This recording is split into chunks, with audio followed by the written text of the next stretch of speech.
Hello আমার প্রিয় বন্ধুরা, মন যখন অশান্তিতে ভরে যায় তখন কোথাও একটু বাইরে গিয়ে একটু সময় কাটিয়ে আসাটা সেই অশান্ত মনটাকে প্রাণবন্ত করে দেয়। তো তেমনই সেদিন আমরা মিরপুর 12-তে চলে গেছিলাম চুইসিন হাবে। তো খুব ভালো একটা সময় কাটলো। সবচেয়ে বড় কথা ওখানকার যে পরিবেশটা সেটা সত্যি একদম মনকে মুগ্ধ করে দিয়েছে। মনে হচ্ছিল একটুখানি বাংলাদেশের জনাকীর্ণ পরিবেশের ভিতরে কোথায় যেন একটা জাপানিজ ছোঁয়া পেলাম। তো বিশেষ করে ওদের রুফটপের বাইরে যে ইটা ছিল সেই জায়গাটা তো একেবারেই মনে হচ্ছিল সেই চাইনিজ বা জাপানিজদের ওইখানেই চলে গেছি।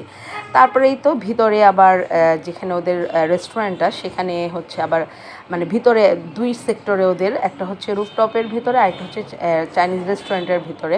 তো সেখানে আমরা একটু কিছু খাওয়া দাওয়া করে নিলাম। সেটা হচ্ছে একটা পুনর্মিলনী অনুষ্ঠান ছিল ওখানে। তো সেই হচ্ছে এই অনুষ্ঠানটাকেই করে আমরা যাওয়ার পরে সেটা উপভোগ করলাম।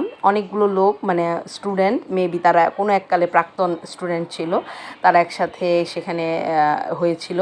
তো ভালোই লাগলো, সেখানে প্রচুর আনন্দ হয়েছে, গান বাজনা। তো এখানে অনেক ঘোরার জায়গা। তো সম্পূর্ণ ভিডিওটা আবার দেবো। আমি আবার একটু বসে দোলনায় দুললাম, সেই ছোটোবেলার মতন কথা মনে পড়ে গেল। তো বেশ ভালো একটা সময় আমরা পাস করলাম। ফুল ভিডিও আবার আসবে, তো তার জন্য সবাইকে আমন্ত্রণ। তো এই তো ওটা দেখার জন্য সবাইকে আমন্ত্রণ জানাচ্ছি। আজকে ভিডিওটা এই পর্যন্তই ছোট আকারে দিলাম। টাটা।